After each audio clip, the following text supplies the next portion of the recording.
matin, on veut terminer la série de messages que j'ai commencé sur les clés du chrétien. On a vu que la première clé qu'on a partagée, c'était l'identité, mon identité. On a chanté ce matin, je suis à toi, tu es à moi, Seigneur. Je sais qui je suis. Je sais en qui je crois, je connais mon identité, on a parlé. Alors, ça, c'était le 9 novembre. On a parlé la semaine passée de la clé de la persévérance avec les 3 D. Décision, détermination, destination. Je ne le recommencerai pas, vous l'écouterez sur l'Internet. Et ce matin, j'aimerais lire avec vous 2 Timothée, chapitre 3, versets 16 et 17. On connaît ce texte-là, mais on part avec ça ce matin. 2 Timothée 3, 16 à 17, toute l'Écriture, la parole de Dieu, est inspirée de Dieu. Et cette parole de Dieu-là, elle est utile pour enseigner, pour convaincre, pour corriger, pour instruire dans la justice, afin que l'homme et la femme de Dieu, le croyant, soient formés et équipés pour toute bonne œuvre. Quelqu'un dit Amen. Toute Écriture est inspirée de Dieu. Le terme « inspiré de Dieu », là, ce matin, je vais vous impressionner un petit peu. J'ai sorti quelques mots grecs de mon dictionnaire. Inspiré de Dieu vient du mot grec « theopneustos ». C'est bon, hein? Theopneustos. Je ne sais pas si je le dis bien, mais ça vous démontre que je ne suis pas un grec. Théo ça veut dire Dieu, et le neustos, ou pneustos, mais on ne dit pas pneustos, là. C'est neustos, ça veut dire souffler. Donc, toute l'Écriture est soufflée de Dieu. Ça donne un sens quand même plus profond quand tu réalises ça.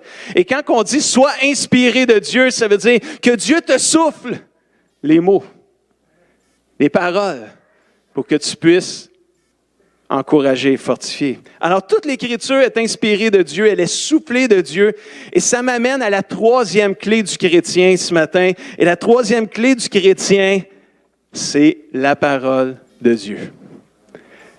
Je pensais que vous auriez été un petit peu plus excités que ça, là. La 3e clé du chrétien, c'est la parole de Dieu. Non, vous n'êtes pas convaincus, là. Vous ne me convainquez pas, le matin, là. C'est la parole de Dieu. La clé du chrétien, c'est la parole de Dieu. Bon, ça s'en vient, tranquillement. On devrait être correct pour la fin du message. Amen. J'ai parlé des 3D de la persévérance ce matin. Je ne sais pas, je suis dans le moule de continuer dans les 3, mais j'ai choisi une autre lettre, j'ai pris P. Les 3 P de la parole de Dieu. Et le premier ce matin, c'est la provision. La provision de Dieu. Ce matin, la parole de Dieu, elle est une clé pour nous aider à résister aux tentations comme Jésus l'a fait. Jésus a été tenté comme nous en toutes choses, mais Jésus a résisté à la tentation et il utilisait toujours la parole de Dieu pour résister à la tentation. Et ce matin, si on lit la première tentation que Jésus a eue dans Matthieu 4, versets 3 et 4, la Bible dit « Et le tentateur s'approchant de Jésus lui dit, « Si tu es fils de Dieu. » Déjà, en partant, le diable, c'est toujours de mettre le doute, hein. Si tu es fils de Dieu, toujours essayer de mettre un doute sur l'identité. Et là, il a essayé de jouer avec l'identité de Jésus. Si tu es le fils de Dieu, là, dis ou ordonne que ces pierres deviennent des pains. Mais Jésus lui dit, dites-le avec moi, il est écrit. L'homme ne vivra pas de pain seulement, mais de toute parole qui sort de la bouche de Dieu, toute parole qui est soufflée de la bouche de Dieu. Alléluia, wow! Ah, c'est bon ça, hein? Vous l'avez dit que vous en viendrez. On va être bon jusqu'à la fin. Jésus a été tenté de pourvoir lui-même à ses propres besoins par le diable. Il dit, ordonne que ces pierres deviennent des pains. Jésus dit, non, il est écrit. Et pourquoi il a dit, il est écrit? C'est parce que Jésus... Il a cité un texte de l'Ancien Testament. Jésus connaissait la loi. Il connaissait les textes, il connaissait l'Ancien Testament. Jésus a cité Deutéronome 8, verset 3, qui dit que l'homme ne vivra pas de pain seulement, mais de toute parole qui sort de la bouche de Dieu.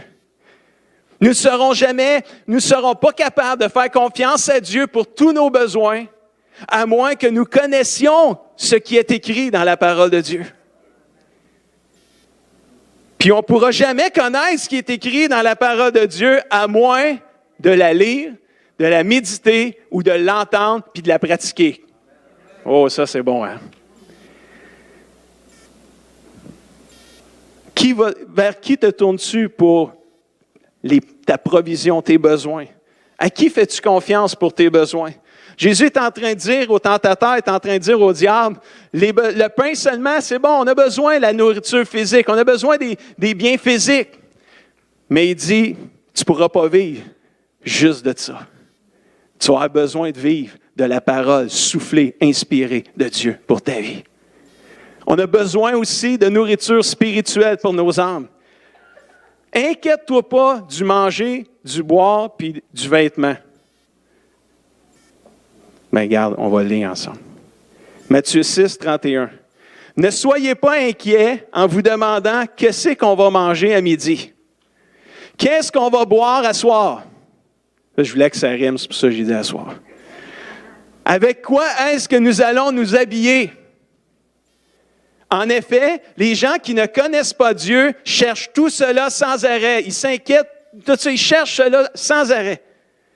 Vous avez besoin de ces choses. La Bible, la parole le déclare. On a besoin de ces choses-là. Manger, boire, nourriture, vêtements. Et votre Père qui est dans les cieux sait que vous avez besoin de ces choses-là.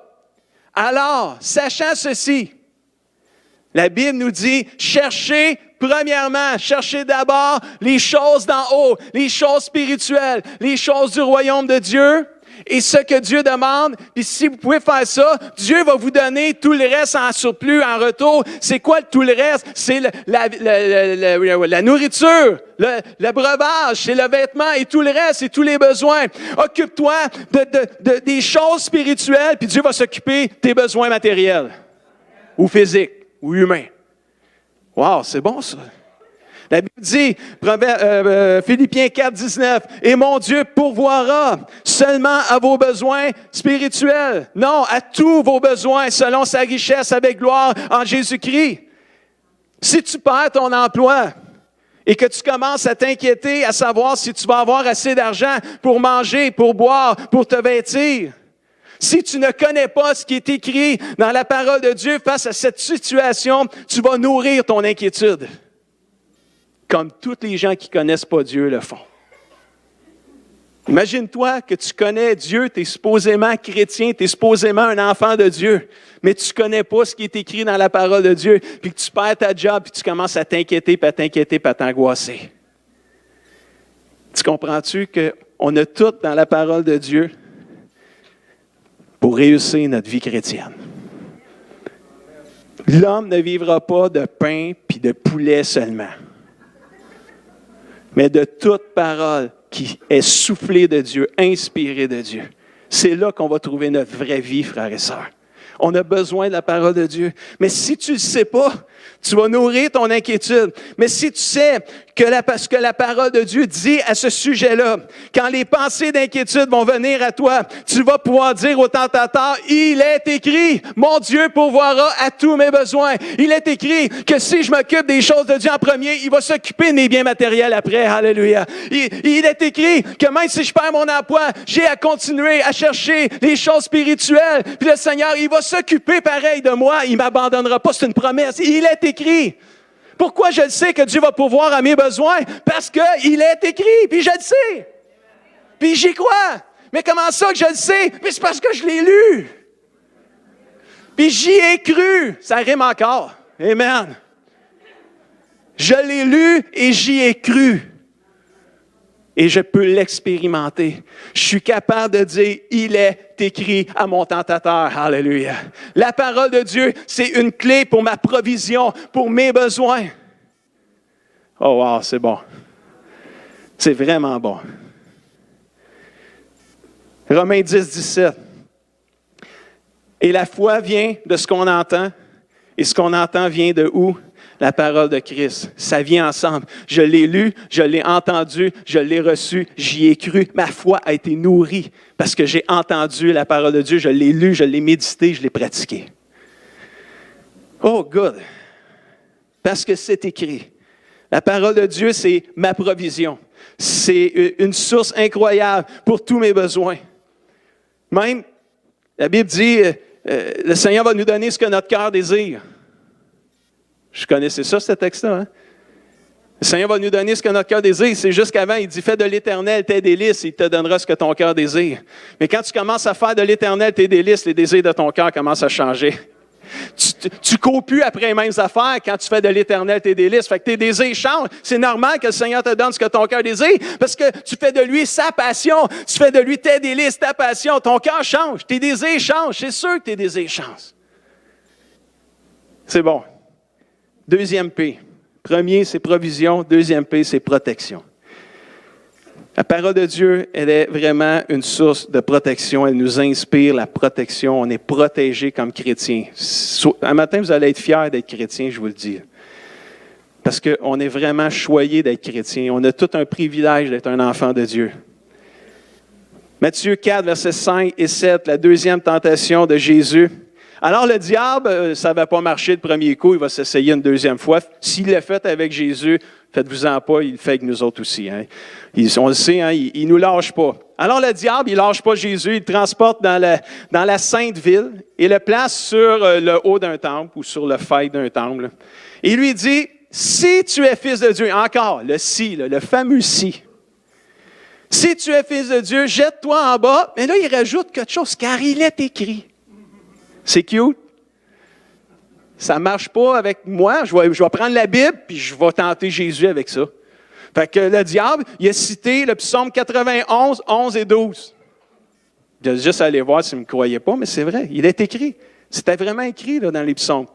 Alors, Jésus, si tu es sur le haut du temple, pitche-toi en bas. Pitche-toi en bas.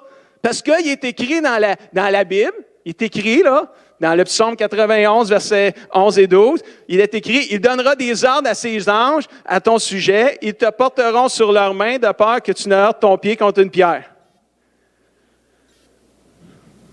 Fait que là, il est écrit, « Pitche-toi en bas, tu ne peux pas mourir. C'est écrit qu'il va te protéger. » Mais c'est parce que c'est ça qui est le fun, c'est que Jésus, il répond encore, puis il dit, « Écoute, tu n'as pas compris. » Il est aussi écrit, il est encore écrit, tu ne tenteras pas le Seigneur ton Dieu. C'est pas comme ça que ça marche, là. Tu sais, l'autre fois, je parlais de jasais avec je ne sais pas qui, là, je pense pas que c'était ici, c'était avec une autre personne. Puis on jasait, puis tu sais, ça dit dans la Bible, voici les signes qui accompagneront ceux qui auront cru. En mon nom, ils imposeront les mains malades, seront guéris. En mon nom, s'ils boivent des breuvages mortels, cela ne leur fera rien. Tu sais, c'est comme si quelqu'un arrivait puis il dit, garde, là, bois du gaz. Ben là, c'est écrit dans la Bible qu'en son nom, ça ne te fera rien. Hey, il est aussi écrit, tu ne tenteras pas le Seigneur ton Dieu. C'est comme que le diable avait essayé avec Jésus. Il faut mettre ça dans son contexte. Ça, c'est quand il te donne du gaz puis tu ne sais pas qu'il te donne du gaz. Puis qu'il essaye de te truquer sans que tu le saches. Je crois que Dieu peut nous protéger dans cette occasion-là. En mon nom, il protège. Ça ne nous fera rien. Oh, boy, je t'ai soufflé. Ah, c'est bon. Moi, j'aime la parole de Dieu. J'aime Jésus. J'aime la parole. Satan a utilisé la parole de Dieu pour tenter Jésus, mais Jésus connaissait la parole de Dieu plus que lui. Oh yeah. Avez-vous compris ce que je viens de dire là? Jésus connaissait la parole plus que lui. Il était capable de dire, il est encore écrit.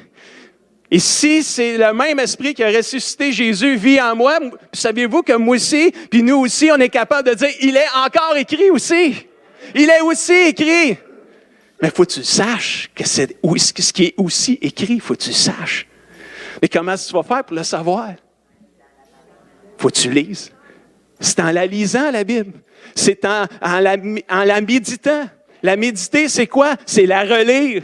C'est la lire, c'est la relire et c'est la relire. Jour et nuit, nous dit la Bible, c'est juste une expression de dire, relis-la, médite-la, mets-la en pratique, écoute-la, n'importe quoi, mais rentre ça dans tes oreilles, rentre ça dans tes yeux, que ça rentre pas juste dans ta tête, que ça descende jusqu'au cœur. Et c'est là que la parole de Dieu va vraiment être plus que vivante, alléluia. Quand elle descend jusqu'au cœur et qu'elle change ta vie. Dieu est mon protecteur. Il y a plein de versets qui nous parlent de protection dans la parole de Dieu. Je vais en donner quelques-uns en rafale. Le psaume 144, verset 2. Le Seigneur est mon protecteur et mon défenseur. Il me protège comment? Avec puissance. Il me libère. Il est le bouclier qui m'abrite. C'est lui qui met les peuples sous mes pieds. Je suis vraiment protégé avec mon Dieu. Hallelujah. Dans l'autre verset, ça dit, psaume 91, verset 9. Oui, Seigneur, tu es pour moi quoi? Un protecteur. Amen. Un autre verset dit dans le psaume 62, 8, mon salut et mon honneur viennent de Dieu. Mon salut, c'est ma délivrance, c'est ma vie éternelle. Mon honneur vient de Dieu. Mon protecteur puissant et mon abri, c'est qui? C'est Dieu. Praise the Lord. Hallelujah. Psaume 59, verset 17. Moi, je chanterai ta force le matin. Je crierai de joie pour ton amour. Moi, je pense qu'un matin, on l'a crié de joie. On a chanté ta force ce matin. Oui, tu es mon puissant protecteur. Un abri sûr et certain au moment du malheur. Y a-t-il quelqu'un qui est content d'être chrétien un matin, là? Es-tu content? Quelqu'un qui est content que Dieu, c'est son Père, son Dieu, son Sauveur, son Seigneur. Un autre verset nous dit dans 2 Thessaloniciens 3, verset 3, « Mais le Seigneur est fidèle, il vous rendra fort et il vous protégera contre le mal et le malin et le péché. » Hallelujah! Wow! Wow! Tellement bon. Quoi faire quand le diable vient me tenter et qu'il se sert des versets de la parole de Dieu pour m'influencer vers le mal? Je dois juste en savoir plus sur la parole de Dieu que lui. Comment puis-je en savoir plus? En la lisant, en la méditant, l'étudiant, en la mettant en pratique. Je ne le dirai jamais assez un matin. Vous allez sortir d'ici et vous allez dire, il faut que je lise, il faut que je médite, il faut que je mette en pratique. Pas parce que le pasteur le dit. Parce qu'il est écrit. C'est meilleur. Ah, il est écrit. Si je vous le dis, c'est parce qu'il est écrit. Comment ça, tu sais ça? Je l'ai lu. Ah, c'est bon, hein? Ah, je vous le dis, c'est bon. Si je suis tout seul à trouver ça bon, ça ne me dérange pas. Je trouve ça vraiment bon, pareil. 3P. Provision, protection et le dernier, puissance. Tellement bon. Tellement bon. Matthieu 4, verset 8 à 11. Le diable, troisième fois. Ça n'a pas marché 2 fois, on y va pour une 3e. Donc, le diable l'amène et le transporte sur une très haute montagne. Là, il fit passer devant ses yeux tous les royaumes du monde. Il déploya leur richesse et toutes leurs manifestations. Il l'a mis sur le haut d'une montagne, comme si on allait là, sur Saint-Hilaire, le mont Saint-Hilaire. Là, puis, tu sais, la vue est incroyable. Là. C'est beau, c'est magnifique. Imaginez la scène, là. Qui a déjà monté sur le haut d'une montagne? J'aurais plutôt dire qui ne l'a pas fait, finalement. Mais c'est magnifique. C'est vraiment magnifique. Ça fait longtemps que je n'ai pas été sur le haut d'une montagne, mais j'ai déjà été. C'est vraiment, la vue est incroyable. Puis là, imagine la scène. Tu es sur le haut de la montagne, et là, on arrive au verset 9, et Matthieu 4, et ça dit, puis là, le diable, le tentateur, dit à Jésus, tout cela, là, tout ce que tu vois, là, c'est magnifique, là. Je te le donnerai si tu te mets à genoux devant moi pour m'adorer. Cette fois-ci, Jésus l'apostropha. Je l'ai highlighté, je me suis dit c'était trop cute. Il était tanné, là. Il était tanné, à un moment donné, il l'a apostrophé. Je ne sais pas si vous savez ce que ça veut dire. C'est une expression de dire, là, regarde, wow, enough is enough. C'est assez, là. Là, va-t'en, diable. Va-t'en, Satan. Parce qu'il est écrit aussi, c'est devant le Seigneur ton Dieu que tu te prosterneras. C'est seulement lui que tu adoreras et que tu serviras. Et là, il était vraiment tanné, le diable. Lui ici, il est parti. Là-dessus, le diable le quitta. Satan, et là, Jésus a encore une fois, pas texté, je suis encore là-dessus. Là. On a parlé de Twitter la semaine passée, là, mais on est encore sur le texteur. Jésus a redit une phrase, un verset de l'Ancien Testament dans Deutéronome 6, 13, où ce que ça dit, tu serviras, tu te prosterneras seulement devant Dieu. Satan a reçu une certaine puissance quand Adam et Ève ont péché au début de la création. La Bible dit même dans 1 Jean 5, 19, je n'ai pas le texte à l'écran, mais dans 1 Jean 5, 19, ça dit que le monde entier est sous l'emprise du diable. Donc, d'offrir à Jésus tous les royaumes du monde qu'il voyait sur le haut de la montagne était quelque chose que Satan pouvait lui donner. Parce que Jésus connaissait la parole de Dieu, il savait aussi qu'il était écrit que seulement Dieu pouvait être adoré. Alors il a pu dire au diable, il est écrit, tu adoreras le Seigneur, ton Dieu, et tu le serviras lui seul. Alors Satan, ton offre est refusée. Je ne peux pas l'accepter. Parce qu'il est écrit. Je ferais un compromis, je ferais un péché, je commettrais un péché peut-être d'idolâtrie, d'adorer un autre Dieu que mon Dieu. Il n'est pas question que je me mette à genoux devant toi. Oui, Satan est puissant, mais notre Dieu est tout puissant. Jésus a pu résister parce qu'il savait que le Père avait toute la puissance. Il y a eu une petite histoire à un moment donné, juste avant que Jésus soit crucifié avec Pilate. Dans Jean 19, 10, on va lire ça ensemble, c'est intéressant. Pilate, il pose une question à Jésus, Jésus ne répond pas. Puis là, Pilate, il est choqué un peu. Fait que là, il dit, tu ne veux pas me répondre. Tu sais-tu pas, Jésus, que j'ai le pouvoir de te relâcher, mais j'ai aussi le pouvoir de te faire crucifier ou clouer sur une croix. Il voulait faire peur à Jésus. Là. Jésus lui répond, c'est tellement bon. Là, lisez ça, là, c'est trop... Tu n'as aucun pouvoir, Pilate. Ça, c'est clair? Tu n'as aucun pouvoir sur moi, à part celui que Dieu t'a accordé. Et ça, c'est dans tes dents, ça, puis pas à peu près. J'ai des expressions, là, mais on a des jeunesses avec nous autres. Là. C'est bon, hein? Mais t'es cassé, hein? C'est mieux que t'es cassé que t'es dans tes dents. OK, faut que je reste à jour aussi, pareil, là, tu sais. Mais j'aime ça. J'aime la réponse de Jésus. L'autre, il pensait qu'il avait tous les pouvoirs. Il n'y en a pas pantoute. Hey, ça, tu t'écrases quand tu te fais dire une affaire de même. Tu savais-tu que j'ai le pouvoir de te crucifier et de te relâcher? Non, tu ne l'as pas, le pouvoir. Si le pouvoir que tu as sur moi, c'est celui que Dieu va te donner. That's it, that's all. Jésus savait qu'il devait passer à la croix. Et dans le fond, puis là, il n'avait pas de pouvoir. Il n'en avait pas. Sur Jésus, il n'en avait pas. J'ai sorti quelques mots grecs, du mot puissance. Il y a deux mots pour puissance qu'on retrouve souvent dans les Écritures, ou pouvoir. C'est exousia, qui veut dire autorité. Quand on parle de puissance et de pouvoir, exousia, c'est comme j'ai l'autorité sur quelqu'un. C'est dans ce sens-là. Tu sais, comme moi, là, je suis pasteur, j'ai le pouvoir sur les gens autour, en dessous de moi, comme leader. Le terme là, c'est exousia.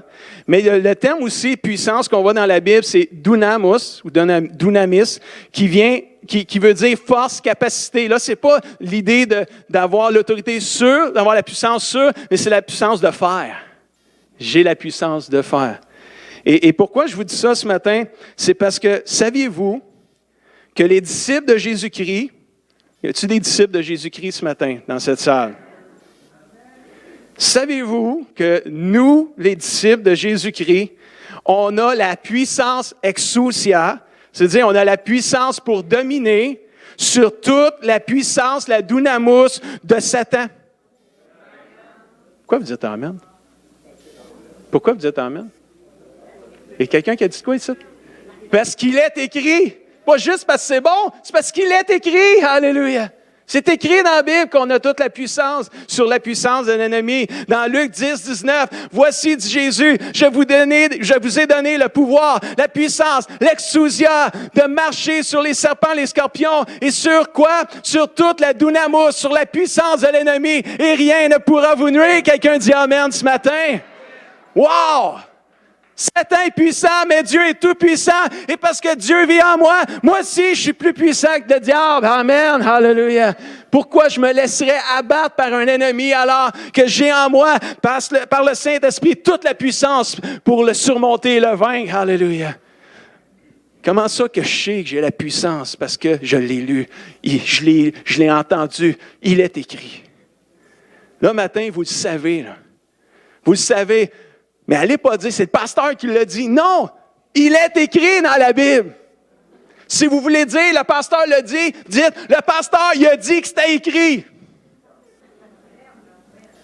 Dans Luc 10, 19, dites la référence parce qu'ils vont vous dire où est-ce que c'est écrit. Faut que tu le saches aussi. Ah, c'est bon. C'est bon. Je vous ai donné le pouvoir de marcher. C'est sûr que nous autres, les serpents, les scorpions, c'est pas dans notre pays vraiment. Là. C'est pas dans. Faut placer tout dans son contexte. Eux autres, il y en avait des serpents et des scorpions. Là. Nous autres, on marche sur d'autres choses, mais l'idée, c'est juste oublier les serpents et les scorpions. Là. L'idée, là, ce matin, comme enfant de Dieu, c'est que Dieu nous a donné la puissance, le pouvoir de marcher sur toute la puissance de notre ennemi. Moi, c'est ça que je veux que vous gardiez dans votre cœur ce matin.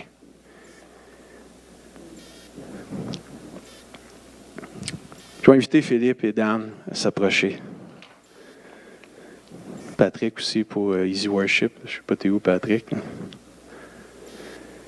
Amen. Les 3 P qu'on a regardés ce matin, provision, protection, puissance, sont la clé du chrétien ce matin. Souvenez-vous de ceci. La clé pour résister aux tentations est de connaître la parole de Dieu. La parole de Dieu promet qu'il va pourvoir à tous nos besoins. La parole de Dieu promet qu'il va nous protéger puissamment et avec puissance. La parole de Dieu promet qu'il va nous donner la puissance et l'autorité en Jésus pour résister à notre ennemi. Et rien ne pourra nous nuire. Laissez-moi terminer avec quelques statistiques qui vont nous faire réfléchir ce matin. Un chrétien canadien sur 7, 14%, si vous voulez le pourcentage, lit la Bible au moins une fois par mois. Oh, t'es-tu trompé, Pasteur Guy? Je vais relire comme fou. J'ai une lunette, même. Non, j'ai bien dit. Je ne me suis pas trompé. 14%, hey, c'est pas beaucoup, là. Ça, c'est, mettons, sur 100 personnes, c'est 14. Sur 300, c'est 3 fois 14. 42. Merci, j'attendais que ma calculatrice arrive. Je calculais dans ma tête, je dis, quelqu'un qui va l'avoir plus vite que moi. 5% des chrétiens canadiens lisent la Bible à chaque jour. 5%. Dans une salle de 300 personnes comme nous, 15 personnes. C'est ça que ça veut dire. 5% de 300, c'est 15. Selon les statistiques. Là. J'espère que c'est plus que 15. Là. Mais c'est des statistiques au Canada. Là. Si la parole de Dieu est une clé pour le chrétien, avons-nous perdu notre clé dans notre trousseau? Ça, c'est une bonne question. Ça, là, Twitter et Facebook, ça s'écrit ça sur Facebook, ça. Ça va faire réfléchir. Si la parole de Dieu est une clé pour le chrétien, avons-nous perdu notre clé dans notre trousseau? Avec des statistiques comme ça, ça fait peur. Après avoir prêché ce que je viens de vous prêcher puis finir avec des statistiques comme ça, il y a quelqu'un qui a perdu sa clé, là. Il y a des chrétiens qui ont perdu leur clé, là. Puis, entre vous et moi, là, ça presse de la retrouver. Ça presse. Ça presse vraiment. Parce que si Jésus était capable de dire au diable, l'homme ne vivra pas juste des choses de ce monde, mais aussi de toute parole qui est soufflée de Dieu, ça presse qu'on retrouve notre clé de la parole de Dieu. Ouais, mais pasteur, moi, je ne suis plus capable de lire. Ça ne marche plus aujourd'hui, ça. Aujourd'hui, là, on a des Bibles, nous autres, là, audio. Si tu ne peux plus la lire, c'est correct. Ça se peut, on vieillit des fois, on n'est plus capable de lire. On peut encore l'entendre. Mets-toi des écouteurs dans les oreilles. On a des CD, là. Puis regarde, si tu n'as pas d'argent, là, on te la donne. Ben, je la veux que tu l'entendes, la parole de Dieu. Là. C'est pas pour 10 $ ce matin, là, non, je veux que tu l'entendes, la parole de Dieu. Fait que le comptoir d'accueil, là, je vous l'annonce. S'il y a quelqu'un qui arrive en arrière puis il n'y a pas de sous, donnez-y. La Bible, là, audio. Puis s'il n'y en a pas de prête, faites une commande, on va payer. On veut écoutez-la. Écoutez-la, par exemple. Là. On vous la donne, mais écoutez-la. Ah, moi, pasteur, j'ai pas vraiment le temps. J'ai pas beaucoup de temps pour lire la... Ah, ça, là, non. Ça marche pas, ça non plus. Non. Ça, là, Dieu n'achète pas ça. Ça se peut pas que quelqu'un dise qu'il n'y a pas le temps de lire la parole de Dieu. Si on a le temps de lire le Journal de Montréal, je sais pas, ça sort tout le temps comme ça. Si tu as du temps pour lire le Journal de Montréal, tu as du temps pour lire la Bible. C'est parce que ce n'est pas important la Bible d'abord. C'est plus important le Journal de Montréal. Suivez-vous ce matin? Il n'y a pas le temps, ça n'existe pas, ça. C'est une excuse ridicule. Puis, je suis tout coupable comme vous, là. Regarde, je l'ai dit souvent, j'ai pas le temps. C'est même pas vrai, ça. J'écoute la TV, moi. J'écoute une game de hockey, j'écoute une game de football. Ça dure 3 heures. Des fois, je ne l'écoute pas au complet, mais des fois, je l'écoute la moitié, 1h30. Puis après ça, je vais dire, j'ai pas le temps. Je peux pas dire ça, moi. Non. Ça passera pas. Au conseil spirituel, ça passera pas en haut. On va dire, Guy, c'est juste que tu n'as pas pris le temps. Tu ne l'as pas mis à la bonne place, le temps. Mais le Seigneur, il dit pas de ne pas manger de pain pantoute, là. Il a juste dit, tu ne vivras pas de pain seulement. Tu as besoin de ça. Mais si tu n'as pas ça, tu vas aller où avec ton pain? Peu importe lequel que tu manges, tu vas aller où? Si tu n'as pas le pain de vie, la nourriture spirituelle. Puis je priais ce matin, puis toute la semaine, parce que je savais que je prêcherais là-dessus. Je disais, Seigneur, je suis le messager, moi je ne suis pas capable de convaincre le monde de lire leur Bible. Toi, tu peux le faire, par exemple. Toi, tu peux convaincre les cœurs. Si tu veux vraiment comprendre et vivre la parole de Dieu, il faudra que tu commences à lire la parole de Dieu, la clé pour tous les chrétiens. J'espère que ce message et que les versets qui ont été partagés vont vous donner le goût de lire, méditer la parole de Dieu. Parce que si vous commencez à savoir ce que la parole de Dieu dit puis ce qui est écrit dedans, vous allez pouvoir résister aux tentations du tentateur puis vous allez pouvoir répondre comme Jésus a répondu, il est écrit.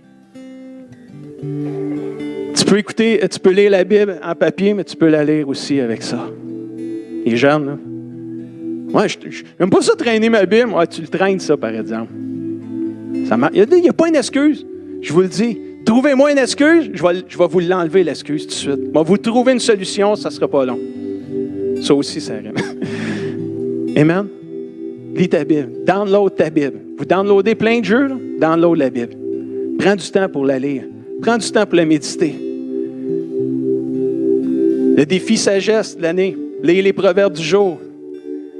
J'entreprends la 12e fois. Je n'ai pas le choix. Moi, c'est moi qui ai dansé le défi. Il fallait que je le fasse. Moi. La 12e fois que je vais lire les proverbes.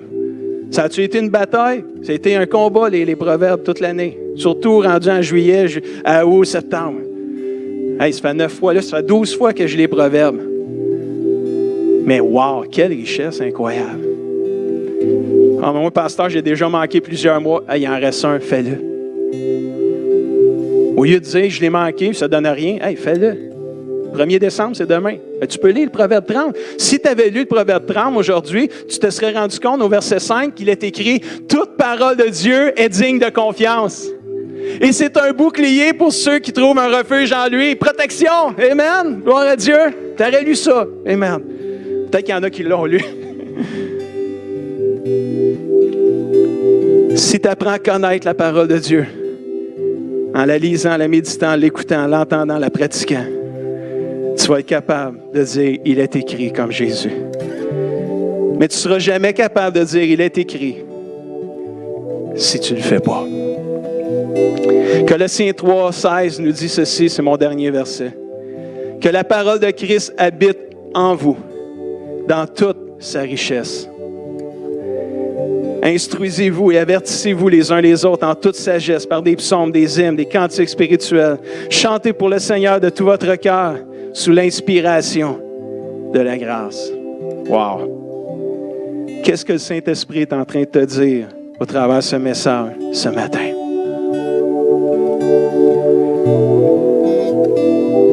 J'aime pas les statistiques que j'ai lues tantôt. Honnêtement, Ça me renverse comme chrétien, pas comme pasteur, comme chrétien.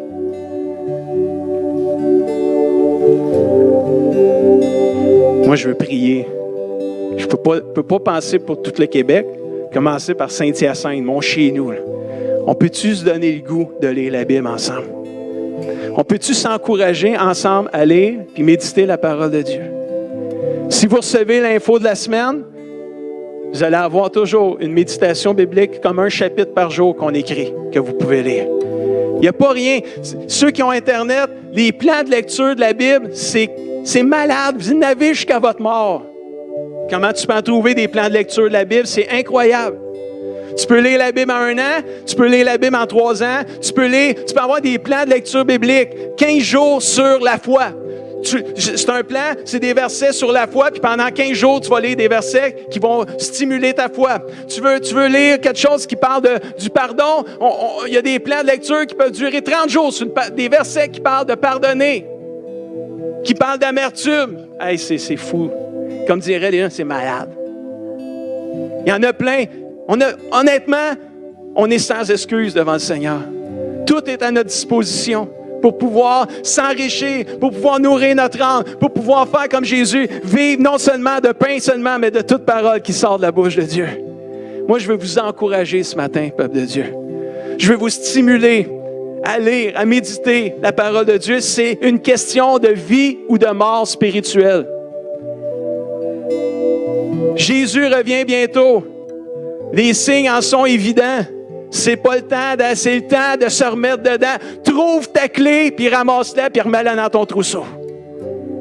La clé de la parole de Dieu.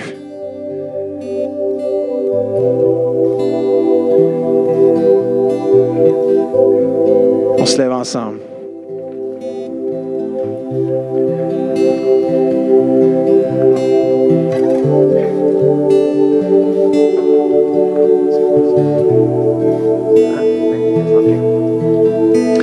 Juste avant qu'on chante un chant, il est juste 11h30, c'est merveilleux, il est tôt, on a du temps. J'aimerais ouvrir l'autel de la prière à ceux qui l'ont à cœur. Mais je m'adresse à toute l'Église ce matin, à ceux qui nous écoutent par Internet aussi. Peu importe où ce que tu es, en avant, dans ton banc, dans ton salon, dans ton bureau, ce matin, c'est avec urgence que j'appelle les chrétiens de Saint-Hyacinthe puis ceux qui vont écouter sur Internet. D'où tu es. C'est avec urgence, je vous en supplie, au nom de Jésus, je pourrais le dire comme ça.